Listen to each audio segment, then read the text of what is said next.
베드로 전서 강해를 시작한 지 이제 오늘이 10주 차인데 오늘 말씀으로 베드로 전서 강해는 끝나게 됩니다. 그런데 우리가 지난주에 불시험을 이기려면 이런 제목의 말씀을 함께 나눴잖아요. 이런 불시험을 이기고 난 다음에 이제 우리가 해야 할 일이 중요하죠. 그렇죠? 뭐 매일매일 불시험이 항상 오는 것도 아닐 것이고, 또 이런 불시험을 우리가 정말 주님께서 주시는 믿음으로 우리가 이기고 난 다음이 참 중요합니다. 어떻게 살아야 되겠느냐, 그렇죠? 우리가 시험이나 여러 가지 고난을 당한 이후에 우리가 어떻게 살아야 되겠느냐, 결론부터 말씀드리면은 은혜에 굳게 서서 살자라는 것입니다. 아멘. 그래서 오늘 제목이 은혜에 굳게 서려면, 이런 제목으로 그렇게 말씀이 되어 있어요. 왜냐, 오늘 본문에 자세히 살펴보면은 이 굳게 선다, 또 강하게 한다, 견고하게 한다, 이런 내용이 계속해서 반복해서 나오고 있습니다. 예를 들면 먼저 9절 말씀에도 보면 너희는 믿음을 굳게 하여 이렇게 말씀하고 있고요. 10절에도 너희를 친히 온전하게 하시며 굳건하게 하시며, 뭐든지 강할 때 우리가 흔들리지 않고 불시험과 고난 가운데 이길 수가 있습니다. 그 다음에 또 강하게 하시며라고 말씀하고 있고, 터를 견고하게 하시리라 말씀하고 있고, 또 12절에는 너희는 이 은혜에 굳게 서라.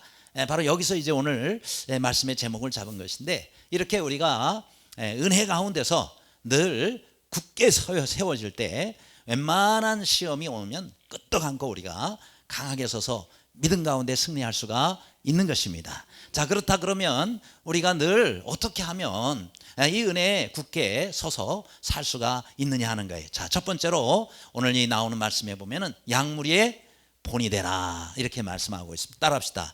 양무리의 본이 됩시다.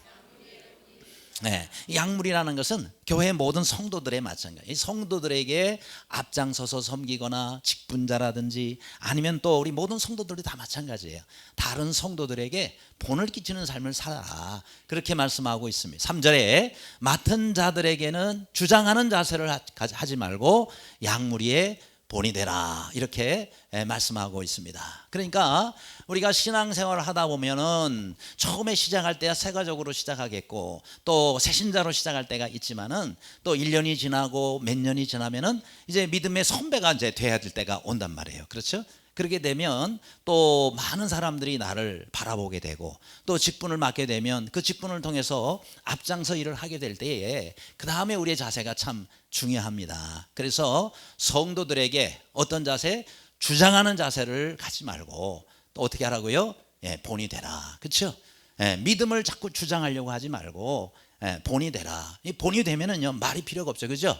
내가 살면 돼요. 그렇게 살면 사람들이 보고 뭐 왜 안 하느냐, 뭐 해라 이렇게 얘기를 안 해도 보면서 따라오는 거예요. 아, 저렇게 해야 되겠구나. 아, 신앙생활은 저렇게 해야 되는 거구나. 그러면서 본인에 대해서 따라오는 거예요. 그게 가장 바람직하고, 예수님도 우리에게 그런 본을 보여주셨단 말이죠. 그렇죠? 그래서 우리가 본을 보이는 일에 힘써야 되는 거예요. 내가 혹시 본이 되지 못하는 게 뭐가 있는가? 앞장선자로서, 리더로서, 직분자로서 내가 성도들에게 본이 되지 못하는 부분이 있다면 이것이 무엇이냐, 이렇게 한번 생각해 봐야 된단 말이에요. 그 중에 하나를 특별히 들자면은 우리가 언어 생활에 있어서 본을 보여야 되는 거예요. 왜요? 우리 교회 또 우리 성도들이 많잖아요. 많은 성도들 가운데 자꾸 이제 교제를 하다 보면은 여러 가지 말이 나오게 됩니다. 그 말을 할 때 우리가 말 한마디를 잘못하면 그걸로 인해서 상처가 되고 그걸로 인해서 어려워질 때가 많아요. 제가 얼마 전에 읽은 책인데, 모든 관계는 말투에서 시작된다, 이런 제목. 이 제목이 좀 특이해서 그래서 사서 읽어 보았습니다. 근데 여기 책의 내용의 핵심은 그거예요. 뭐냐면은 모든 말은요, 우리 사람이 우리 여성들이 이제 밖에 나올 때는 화장을 많이들 하시잖아요. 주로 하시잖아요. 그런 것처럼 그걸 이제 메이크업이라 그러는데, 말에도 메이크업이 필요하다. 이 책에서 그걸 강조하고 있어요. 재밌는 표현이에요. 그렇죠? 우리가 밖에 나올 때 이렇게 화장을 하지 않아요. 화장은요, 나오면은 내가 내 얼굴 보여요, 안 보여요? 거울로 보기 전에는 내 얼굴이 안 보입니다. 그럼 주로 내 얼굴을 누가 봐요? 이 화상을 누가 보냐고요? 사람들이 봅니다. 그런 사람들을 위해서 이렇게 또 뭐 이렇게 좀 점 같은 거 가리기도 하고, 어쨌든 이렇게 화장을 하게 됩니다. 그러니까 나를 위해서도 있지만은 다른 사람이 나를 보기 때문에 나를 보고 아우 저 사람은 왜 저렇게 저런 모습 이렇게 좀 되지 않도록 하기 위해서 전 단점도 가리고 어쨌든 화장을 하는데 예쁘게, 그죠? 근데 말도 그렇다는 거예요. 말도 내 속에서부터 나오는 건데 이게 이제 말이 나가면은 다른 사람이 영향을 끼쳐요. 그렇죠? 아무것도 없는데 혼자 말하지는 않을 거 아니에요. 다른 사람과 대화한다든지 여러 사람 모인 데서 말을 한다 할 때에 이 말에 있어서 그냥 아무렇게나 이게 내가 속에서 내 느낌대로 그냥 말한다고 말을 할 때 상대방이 그걸 듣고 상처를 받고 상대방이 그것 때문에 힘들어하고 평생 지워지지 않은 고통을 받게 된다 그러면은 말하는 내가 지혜롭지 못하게 말을 한 거다. 그럴 때 나오는 말을 뭘 하라고요? 화장을 좀 시켜서 내보내라 이 말이에요. 그냥 생으로 내보내지 말고 생각해보고 야, 이 말하면 상대방이 어떻게 느낄까? 나는 예상하지 못했는데 상대방이 굉장히 큰 어려움을 줄 수가 있기 때문에 그래서 우리가 나갈 때 화장하는 것처럼 이렇게 우리의 입에서 나올 때도 내 몸이라는 집에서 내 입이 나올 때도 말이에요. 화장을 좀 해서 내보내라 그 말입니다. 별로 공감을 못 하시는 것 같은데 이 책에 나온 예를 그대로 들을게요. 떡볶이 집에서 이렇게 음식을 주문해서 이제 먹고 나갈 때 음식값을 계산하잖아요.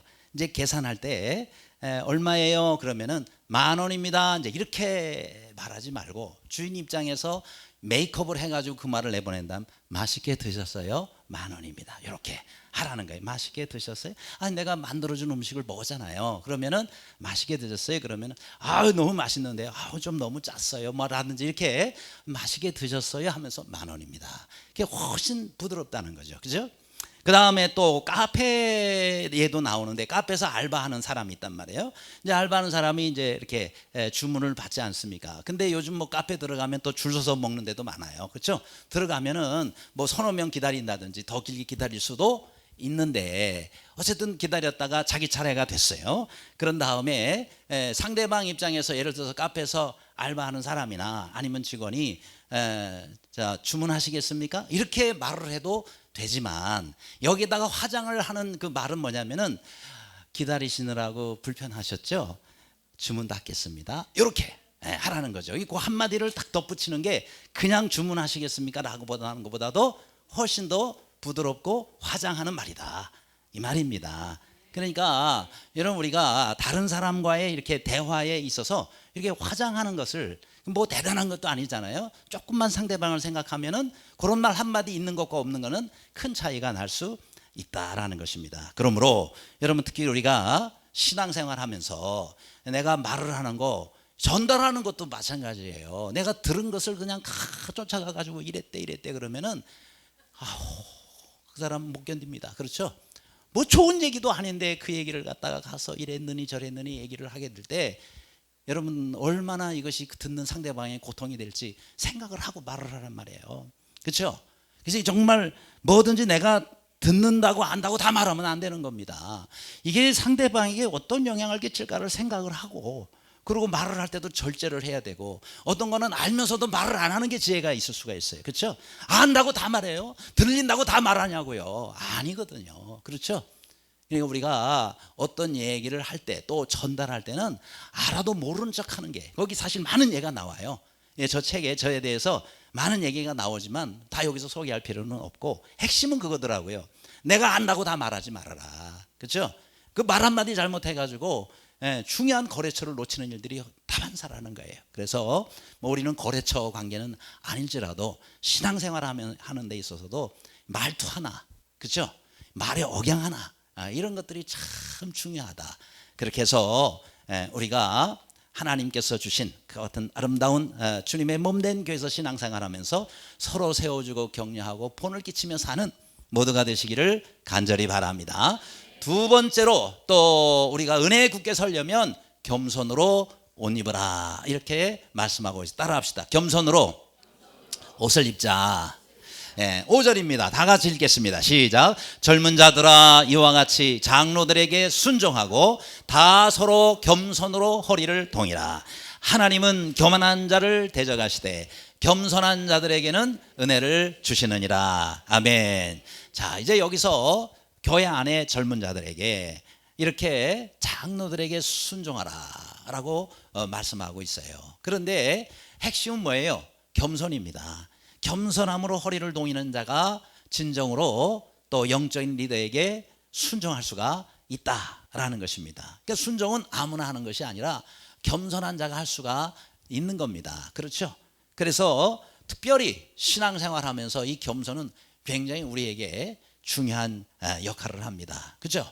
그럼 도대체 이 겸손의 의미가 뭐냐? 겸손은 원래 이 종이 노예가 다른 사람을 섬기는 자세를 말하는 거예요. 원래 이 단어가 거기서 나온 거예요. 그렇기 때문에 이 겸손이라는 것은 그냥 내가 좀 낮춰주지 이런 차원이 아니라 완전히 그 사람의 종이나 노예처럼 그런 신분으로 내가 바뀌어져 가지고 그 사람을 온전히 내가 끝까지 섬기겠다라는 자세를 갖는 것이 뭐다? 겸손이 가지고 있는 원래 의미입니다. 그러면 겸손으로 뭘 하라 그랬어요? 허리를 동이라 그랬죠. 근데 이 허리를 동인다라는 말은요, 원래는 과거에 특별히 이제 이 당시에는 보통 원피스로 입습니다. 그리고 이제 나갈 때 마지막 허리띠를 딱 차면은 그러면은 옷 입는 게 끝나는 거예요. 그러면서 이제 밖에 나가는 거예요. 그러니까 우리가 밖에 나가서 옷 안 입고 나갈 수는 없잖아요. 그렇죠? 그러니까 항상 우리가 밖에 나간다든지 누구를 대할 때든지 언제든지 겸손으로 옷을 입고 그리고 나가라는 뜻을 주시는 말씀이에요. 그러나 또한 여기에 허리를 동이라라는 말이 또 하나 가지고 있는 뜻이 있어요. 그것이 뭐냐면은 당시에 종이 주인에게 수종을 들 때에 뭐해? 앞치마를 두른다.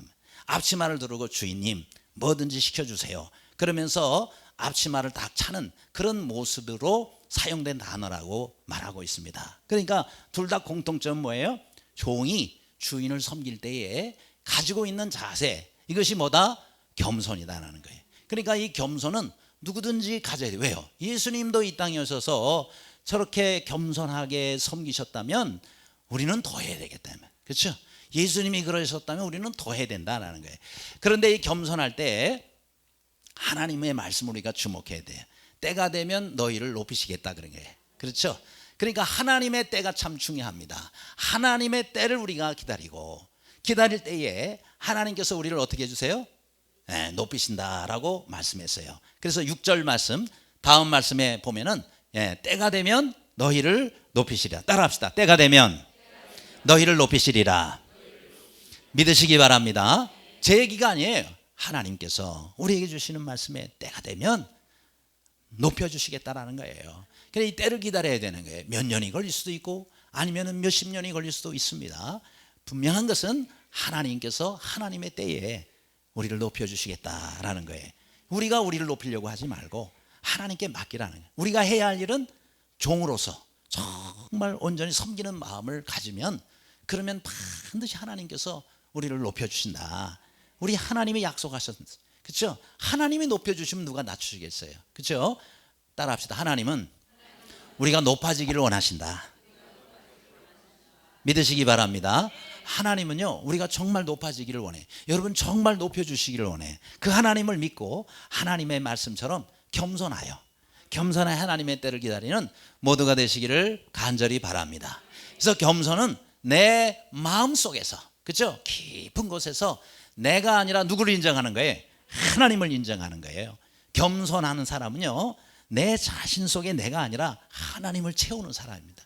하나님을 채워서 늘 하나님을 생각함으로 할 말도 안 하는 것이, 하나님을 생각함으로 우리가 못할 행동도 할 수 있는 것이, 그것이 바로 진정으로 겸손한 사람들이 행하는 자세다.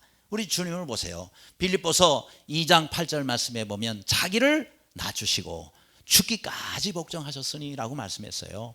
예수님이 이렇게 하셨다면 우리는 더 해야 되죠. 특별히 여기에 낮추시고 라는 말을 제가 표시를 해놨는데, 이거는 뭐냐, 이 낮추신다라는 얘기는 엎드리셨다는 얘기예요. 저 낮춘다는 말은 본래 엎드리는 거예요. 일단 더 이상 낮아질래야 낮을 수 없도록 이렇게 낮추는 것을 말하는 거예요. 빌립보서 2장에 보면 그 뒤에 따로 설명을 하는데 자신을 비우사 그랬어요. 비우셨어요. 여러분 비우면 더 이상 비울 게 없는 거예요. 그렇죠? 만약 조금 남았다? 그럼 아직 안 비운 거예요. 그러니까 더 이상 낮아질 수 없을 만큼 자신이 낮아지는 거, 엎드리는 거, 그렇죠? 주님께서 이 땅에 오셔가지고 사람의 몸을 입으시고 말구에 태어나시고 죽기까지 복종하셨는데 더 이상 어떻게 낮아져요? 우리도 더 이상 낮아질 수 없을 만큼 나 자신을 낮추며 사는 거, 이것이 우리 주님의 겸손을 본받는 일이다. 물론 어려운 일이에요. 어려운 일이지만 정말 이것을 우리가 생각하고 또 생각해서 그래, 내가 주님을 닮아야지. 그러면서 우리가 이게 낮출 때 우리는 주님의 모습을 조금씩 닮아가게 되는 것입니다. 근데 먼저 엎드려야 되는 거예요. 그렇죠? 야, 네가 엎드려. 그럼 내가 엎드릴게. 이건 아니에요. 그렇죠? 주님이 먼저 우리들에게 너희들이 엎드려. 그러면 내가 내려가. 안 그랬었어요. 먼저 내려오셔서 먼저 엎드리시고 먼저 죽으심의 본을 보여주셨을 때 우리가 그 본을 보고 따라갈 수 있는 거 아니겠습니까? 여러분, 사냥 있죠? 이 사냥이요, 2마리가 있었대요. 근데 이 2마리가 어떤 그 큰 강을 이렇게 건너게 되는데 거기에 길게 통나무가 놓여져 있었답니다. 그런데 이 2마리 산양이 서로 반대편에서 걸어오다가 둘이 딱 만난 거예요. 이놈 통나무니 말이죠, 비켜서 돌아갈 수도 없어요. 그죠? 그 다음에 서로 그냥 계속 전진하면 둘이 빠져 죽을 수밖에. 그리고 뒤로 돌아가자니 돌아갈 수도 없는 상황. 이야, 이거 어떡합니까? 그죠? 이런 상황에 정말 맞닥뜨렸을 때에 산양의 특징은요, 한 마리가 착 엎드린답니다. 저 통나무에 착 엎드리면요, 한 녀석이 그 등을 밟고 그 다음으로 지나가고 이 녀석은 오던 길로 다시. 그럼 둘 다 걸어갈 수가 있는 거예요. 이야, 기가 막힌 거예요. 여러분, 이 산양은 어디서 났는지 그런 지혜가 있단 말이죠. 근데 우리도 그렇지 못한 경우가 있어요. 산양보다 못한 거죠. 그렇죠? 야, 네가 먼저 비켜. 못 비켜, 네가 비켜. 뭐 그런. 아니, 좁은 길을 차다가 서로 반대 방향에 오는 거예요. 종종 만나죠. 우리도 요 교회 앞길로 가다 보면은, 야, 이거 평일날은 차들이 여기 공장에 많이 돼 있어가지고 그럴 때가 있어요. 저 사람 여기서 왜 들어와? 어? 아니, 들어오지 말고 거기서 기다려서야지, 내가 가고 있는데. 근데 쑥 들어왔는데 어떻게 해요? 어제도 그런 일이 있었어요. 가는데 오지 말아야 되거든요. 그리로 좁은 게 한 대밖에 못 지나. 뭐 무턱대고 가운데 딱 들어오는 거예요. 저도 이제 가다가 딱 만났어요. 이거 어떡합니까? 그죠? 딱 서가지고 네가 비켜. 그 차도 네가 비켜. 뭐 이러 서로 이러고 있으면은 아무튼 3박 4일 가는 거예요. 그러면 어떻게 되는 거예요? 내가 먼저. 제가 뒤로 쫙 물러요. 물론 제가 먼저 들어왔어요. 그분은 이렇게 꺾으면서 이렇게 들어와가지고 나를 못 받겠죠. 하지만 무턱대고 들어오면 안 되는데, 그 갈 때를 보고 들어와야 되는데. 하지만 제가 교회 앞이잖아요. 뒤로 쫙 뺐죠. 딱 빼니까 싹 지나가더라고요. 그러면서 저도 이제 이러면 사이가 좋잖아요. 그렇죠? 싸움이 안 나잖아요. 그거 버티면 어떡하려고 그래요. 버티면. 그러니까 이 산양처럼 하나가 먼저 엎드리는 거예요. 그렇죠? 이거 국제관계에서도 마찬가지입니다. 참 쉽지 않은 일이에요. 그러나 하나가 엎드리면 다 사는 거예요. 같이 그냥 으쌰으쌰 해요. 죽여 살려 막 이러면은 다 망하는 거예요. 그러니까 특별히 신앙생활하면서 우리가 이렇게 먼저 양보하고 내가 먼저 엎드리면 다 사는 길이라니까요. 주님이 그걸 우리에게 보여주셨습니다. 아무쪼록 늘 이렇게 주님 앞에 겸손으로 옷 입고 날마다 은혜 가운데 사는 모두가 되시기를 간절히 바랍니다. 세 번째로는 우리가 은혜 가운데 굳게 서려면요, 어떻게 해요? 염려를 맡기라 말씀했어요. 7절 다 같이 읽습니다. 시작. 너희 염려를 다 주께 맡기라. 이는 그가 너희를 돌보심이라. 아멘. 자, 여기서 이제 염려 문제입니다. 근데 이 염려의 문제는 우리가 염려를 자꾸 붙잡고 살고 그렇게 하게 되면은요, 결국은 뭐예요? 염려는 문제에 사로잡히게 된다는 거예요. 왜 염려해요? 그 문제에 잡혔기 때문에 염려를 하는 거예요. 그렇죠? 사실은 문제를 우리가 잡아야 되는데 염려하는 사람은 반대가 된 거예요. 문제가 나를 잡아버린 거예요. 그러니까 문제 가운데 빠져가지고 이거를 어떡하냐, 이게 해결되냐 안 되냐 이러고 있단 말이에요. 그거는 문제를 우리가 잡아야 되는데 반대로 잡힌 거예요. 하나님께 집중해야 되는데 문제에 집중하고, 하나님을 바라봐야 되는데 문제를 자꾸 바라보게 되니까 해결이 안 되는 거예요. 내 능력으로 안 되는 거예요. 그런 일들이 얼마든지 일어날 수가 있습니다. 그런 문제 없이 사는 사람이 어디 있어요? 많은 문제, 적은 문제, 큰 문제, 작은 문제가 있지만 여러분, 어떤 문제든지 똑같아요. 이 문제를 주님께 맡기시기를 바랍니다. 왜요? 문제보다 크신 이는 하나님이세요. 그러니까 하나님께서 너 그 문제 가지고 왜 그렇게 고민하고 염려, 근심, 걱정해? 여러분, 우리가 염려한다는 건 믿음이 없다는 거예요. 믿음이 없다. 믿는 사람은요, 주님께 맡겨버리는 거예요.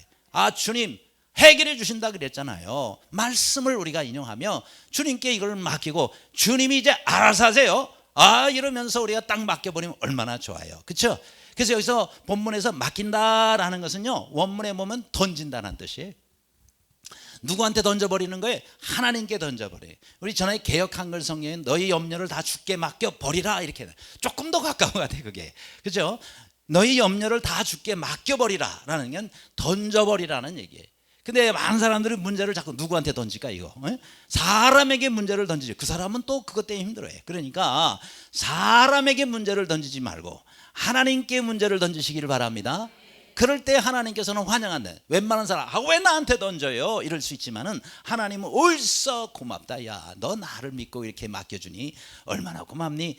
아, 우리 하나님은 이러시는데 그러면 하나님께 자꾸 맡게 되는 거예요. 근데 왜 뭘까요?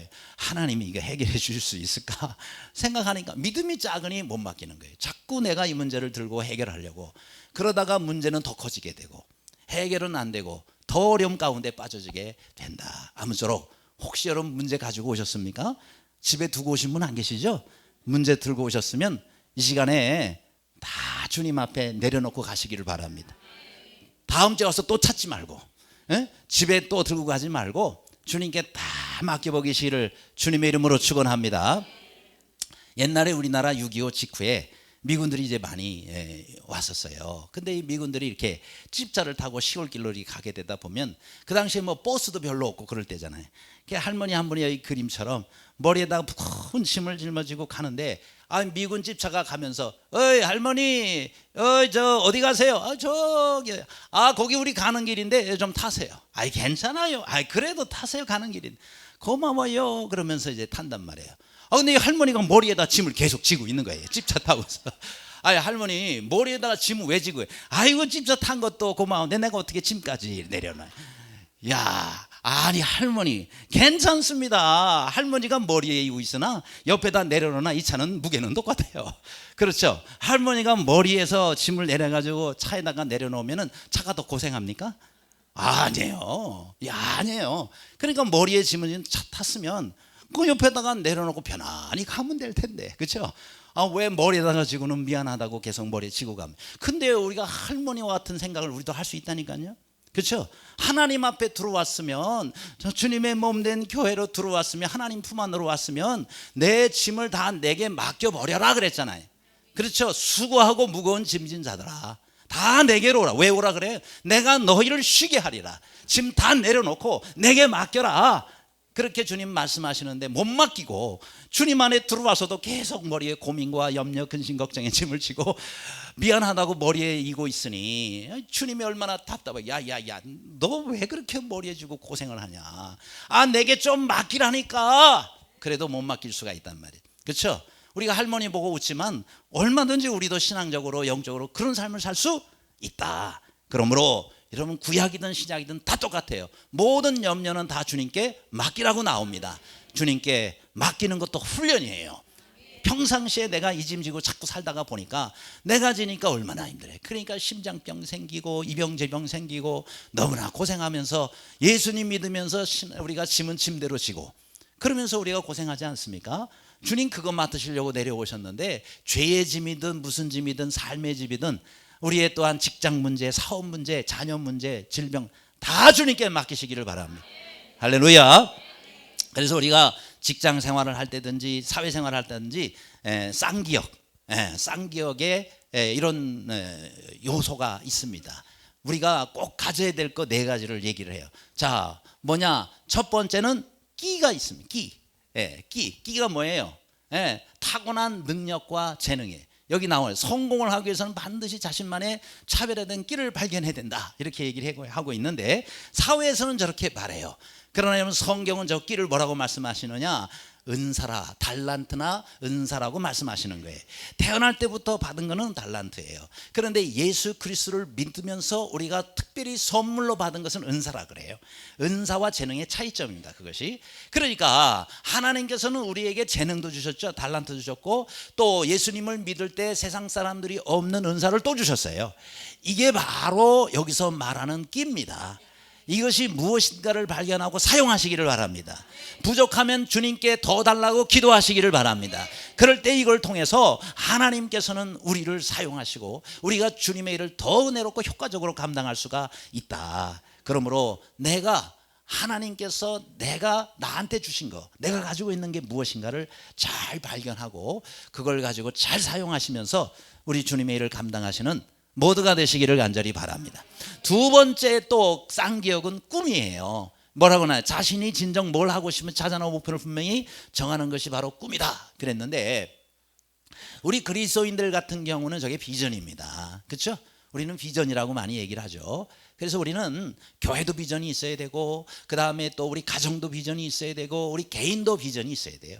그래서 이런 비전을 주님 안에서 발견하고, 나를 향해서 하나님이 가지고 계신 주님의 또한 비전, 또 사명, 나를 부르신 소명, 이런 것들을 우리가 바라보면서 그걸 가지고 우리가 나갈 때 우리 미래가 소망이 있는 거예요. 그렇죠? 그 다음에 세 번째 쌍기역은 또 뭐예요? 깡입니다. 깡. 뭐라고 나왔냐면 실행력 또는 추진력이다. 생각에 몰려 몸으로 부딪히는 거다. 실패를 두려워하지 않고 자신 있게 도전을 밀어붙일 줄 아는 깡은 성경에 돌려올려 이렇게 돼 있어요. 그런데 이 깡, 그렇죠. 여러분 세상 사람들은 깡이 좀 필요할지 모르는데 우리 그리스도인들은 깡이 아니에요. 우리는 믿음입니다. 믿음이 있어야 돼. 믿음 있는 사람은 두려움이 없어요. 그렇죠? 믿음 있는 사람은 자신감을 가지고 하는 거예요. 왜요? 이 모든 일들을 하나님이 이루어 주시리라.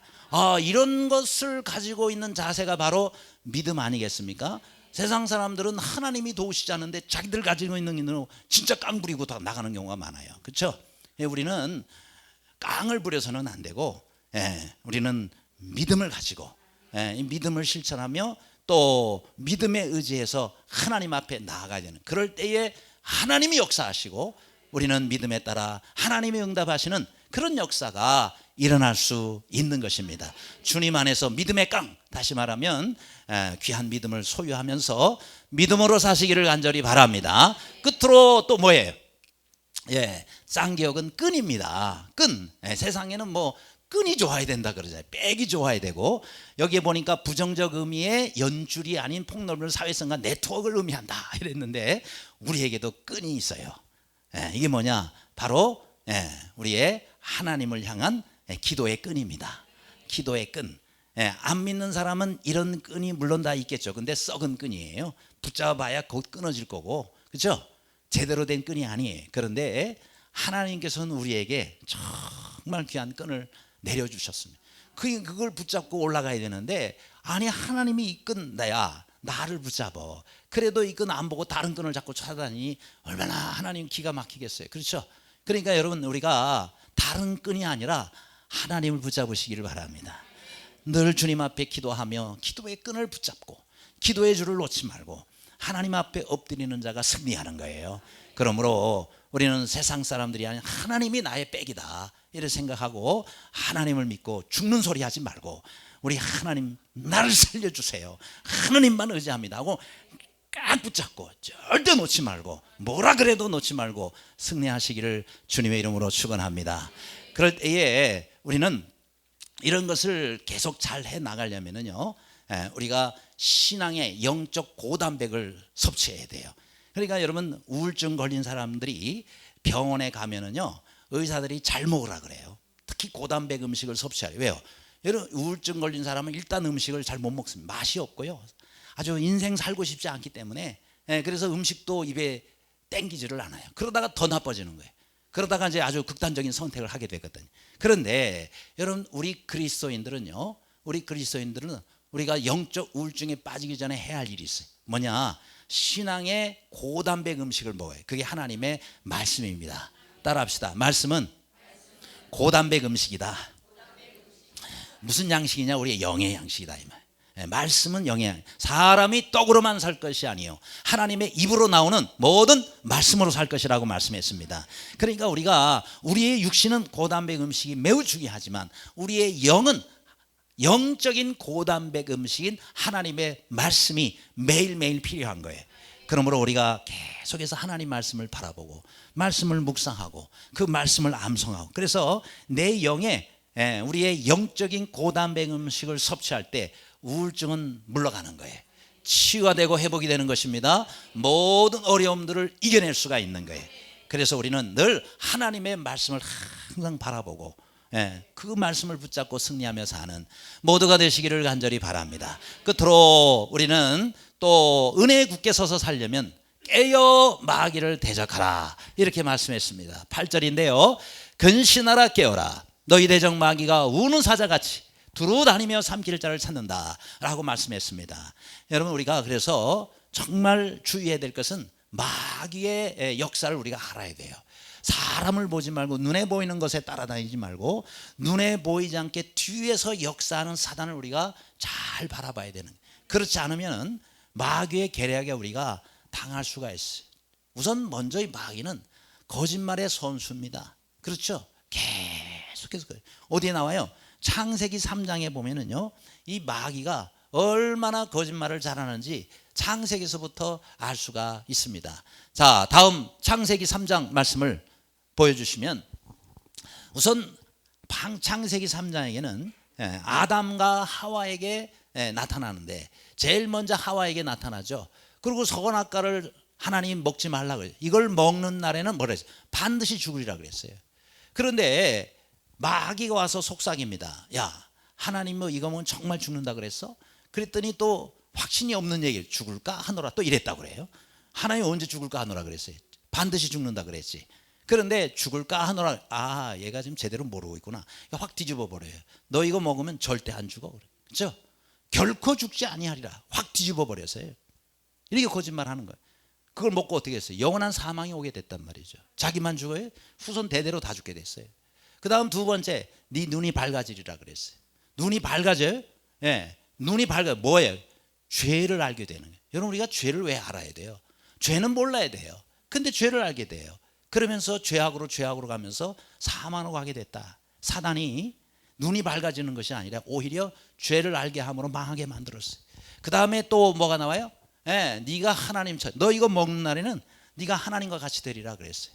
어떻게 하나님과 같이? 사람은 사람이고 하나님은 하나님이죠. 속이는 거예요. 뭐예요? 자신이 교만 때문에 마귀가 됐잖아요.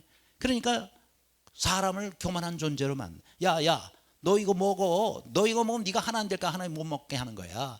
그러면서 교만한 마음을 집어넣자. 그렇게 해서 망하게 만드는 거예요. 그 다음 네 번째는 또 뭐예요? 여자가 이제 딱 보니까 먹음직도 하고 보암직도 하고 지혜롭게 할 만큼 탐스럽기도 한 나무인지라 그랬어요. 네, 여러분 이거 먹으면 지혜로워져요? 아니에요. 하나님 말씀 순종이 지혜로운 거지. 지혜는 하나님으로부터 오는 거지. 불순종의 길로 가가지고 지혜가 아니라 더 어리석은 자가 되고 말았어요. 그렇죠? 그러니까 사단은 오히려 이렇게 뒤집어서 반대로 말하면서 이 거짓에 속아서 빠져서 망하도록 만드는 존재다. 그러니까 이 사단은요 거짓의 합이라 그랬어요. 계속해서 거짓말합니다. 그거 속아가지고 그냥 넘어가면 안 되는 거예요. 그렇죠? 그러니까 여러분 우리가 알아야 될 것은요, 이 사단의 공격 전술을 알아야 돼요. 사단이 우리를 칠 때 어떻게 하느냐?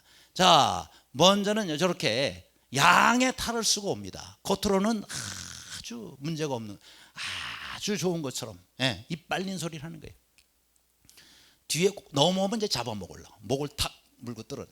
그러니까 여러분 사단이요, 우리나라도 마찬가지예요.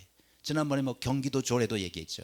그러면서 처음에는 이거 아무것도 아니라고, 이거 뭐 좋은 걸 위한 걸. 그러면서 나중에 하나님 말씀과 반대로 나가는 거예요. 그러니까 마귀의 공격 전술, 첫째는 뭐예요? 근신하라 깨어랍니다. 그죠?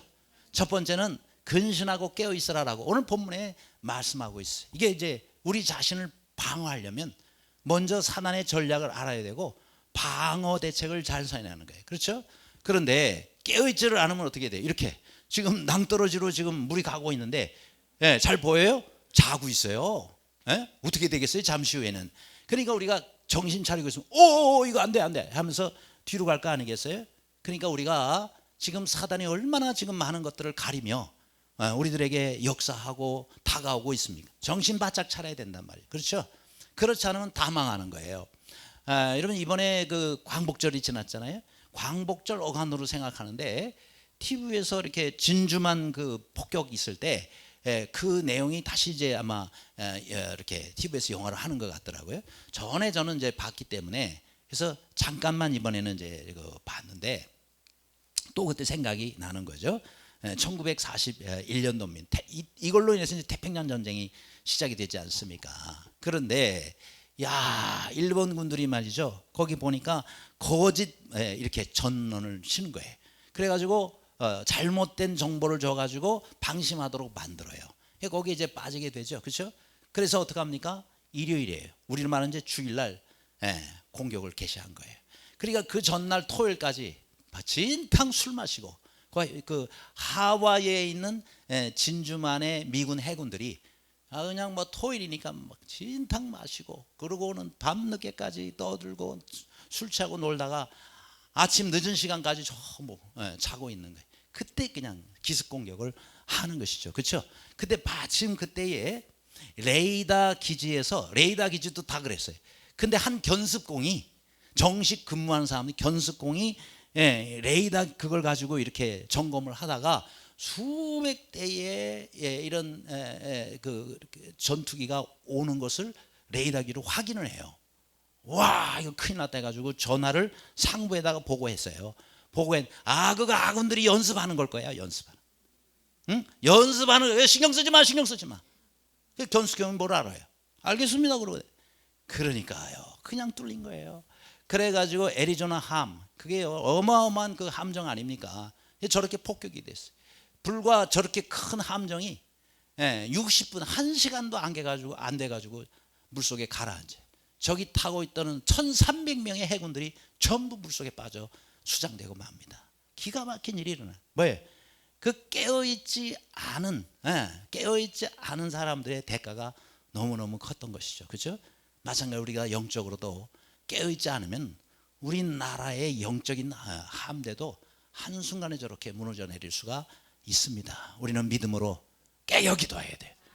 새벽에도 깨어 기도해야 되고 밤에도 깨어 기도해야 되고 항상 깨어서 하나님 앞에 기도하지 않으면 우리는 이런 꼴이 날 수가 있습니다. 방어예요. 그 다음 두 번째는 대적을 해야 돼요. 그렇죠? 오늘도 마귀를 대적하라 그랬어요. 마귀를 대적하는 것은 우리가 마귀하고 싸워 어떻게 이겨요? 그러나 하나님께서 우리에게 뭘 주셨어요? 말씀을 주셨어요. 하나님의 말씀으로 무장. 그래서 여러분 힘들고 어렵지만 자꾸 말씀을 훈련받아야 돼요. 이번에 또 제자반 사역반 개강하죠. 말씀으로 우리가 또한 무장하고 자꾸 옛날에 해서도 또 하고 그렇죠? 들었어도 또 듣고 성경 한 번 읽었다고 안 읽어요?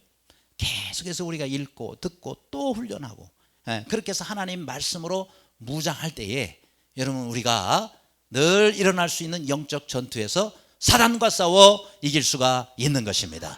그래서 9절에 이렇게 말씀하고 있죠. 너희는 믿음을 굳건하게 하여 그를 대적하라. 이렇게 말씀하고요. 따라합시다. 너희는 믿음을 굳건하게 하여 그를 대적하라. 믿음으로 우리 자신을 강하게 하고 하나님의 말씀으로 무장해서 날마다 사단을 대적함으로 늘 영적으로 승리하며 사는 모두의 삶이 되기를 간절히 바랍니다. 기도하겠습니다.